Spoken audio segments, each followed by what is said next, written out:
What's up, everybody? Josh or Miho here. I hope everybody's doing good and well and stuff. I got an album review to do for you, and I'm going to show it to you right now. This is the new album from the band Kvelertak, entitled Meir. This is released on Roadrunner Records. Now, if you're not too familiar with this band, they're based out of Norway, and over the course of the last couple of years, this has been a new band that has been making a lot of noise within the extreme music scene. Very much for the fact that they have a sound and style that's basically very hard to describe, but yet it's so distinct and so all over the board, because you have elements of heavy metal, hard rock, hardcore punk, folk, even black metal, to influences from the new wave of British heavy metal. This is a band that incorporates all those musical styles to create something so crazy, unique, and over the top. And that was very well evidented by their 2010 self-titled debut. This album was just crazy, but it was awesome. I loved it. I loved the musicianship. I just loved the vocal style. Just the high energy craziness that this band encompassed. And that was more it was more evidented when I saw them live a couple of years ago with Weed Eater and Zoroaster. I mean, this band had such high energy, great musicianship all over the board. These guys knew what they were doing, and they wanted to make it their effort to make sure that you had a good time jamming to them and listening to them. And they were fun, and hopefully I can see them live again someday. But a couple of years have passed. Ever since the debut, it got reissued, and it got more notoriety. The band got more popular, and they got signed to a new album deal for the States via Roadrunner Records. So that's pretty major in and itself. And by the way, I should also mention the John Baisley artwork is amazing. Now, 3 years have passed, and we have their sophomore effort entitled Meir, which, if I'm not mistaken, loosely translates to more. It's 11 tracks, and it clocks in at around 49 minutes in length. And unlike the self-titled debut, this album doesn't really start off with a bang. I mean, it starts off pretty slowly, but once you get past that track, the opening track, and by the way, I may not say these song titles because some of them might be a little hard to pronounce, but you'll bear with me here. Once you get past the first track, you're going to get to the Kvelertak you know and love. The crazy, bombastic, over-the-top musicianship, but only they are smart enough to pull this type of sound off. And I honestly think that this is probably something to really put aside the term sophomore slump.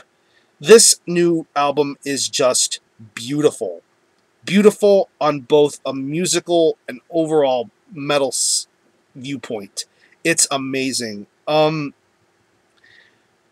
it comes to the guitars, this is a band that's either go hard or go home. I mean, this band has 3 guitar players.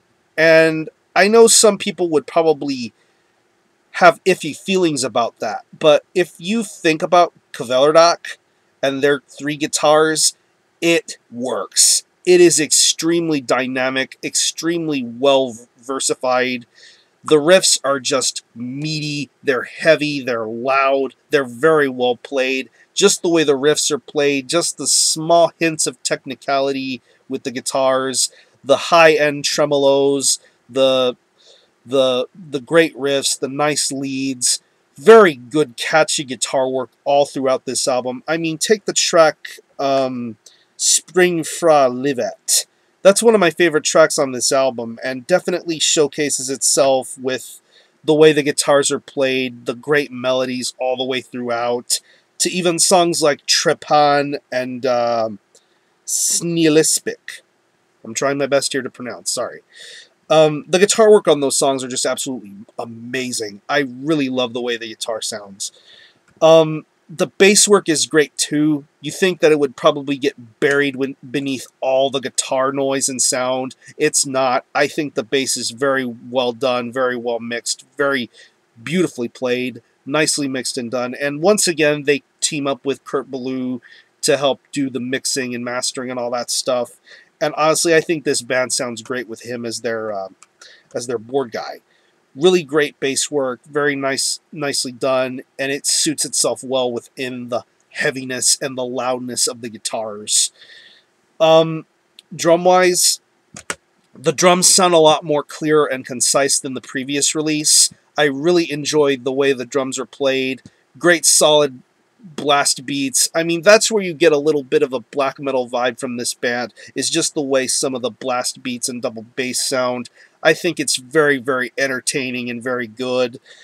Even when it comes to some of this album's longer tracks, like Necrocosmos, Undertro, Tordenbrock, those songs are pretty long, but yet the drums on those tracks stay very focused, very entertaining, very well paced, very well thought out and planned. I really enjoy the way the drum sounds, just the way the snare, the toms, the kick, it's all there evidenced very nicely and very well done. I really enjoy this drum style very well.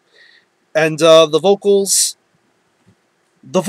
are something very unique, because mainly the vocals are very high-pitched, raspy, and throaty, very angry-sounding vocals. Obviously, the vocals are in this band's native language, but just the way he spits out these words, it's just entertaining. And there's almost a head-nodding, sing-along kind of quality when it comes to the way the vocals are delivered. It's done very nice, very tastefully, very smart, very intelligent vocal work going on here. Even like on the song that was just released from this band, Bruin Bren, just the vocal melodies on that track are very catchy. It gets stuck in your head. That's the type of band that Kvelertak are. They make music that gets stuck in your head, and you just headbang along and want to drink beer and have fun in the pit with this band. So, overall, I don't know how I feel comparing both albums, but I think this band kicks ass. They are very entertaining, very hardworking. There's a lot of fun stuff to be had with this band. If you're into music that's just straight up crazy and over the top, metal that dares to be diverse, Kvelertak are the band for you. I definitely love this album. I don't know if I love it more than the debut, but I think it's on very well equal playing grounds. This is highly, highly, highly entertaining stuff, and who knows, this might have a spot on my top 20 year-end list. I dig it a lot. If I had to pick any favorite tracks, I would definitely have to say Spring Fra Livet, Trenpan, Snilepesk. Sorry about that. By the way, that song is a re-recording of something from this band's past, like the very first demo. And then the 3 tracks, Necrocosmos, Undertro, and Tordenbrock. So I'm going to show you the album again. This is Meir by Kvelertak. This is released on Roadrunner Records. Check this out, and I'm going to give this a really solid 9 out of 10. Awesome, awesome stuff. Kvelertak are crazy, crazy people, but yet they excel at being crazy. So check them out. I'm going to conclude this review. Thanks all for watching. Thanks for checking out my channel, and until the next time, Miho out.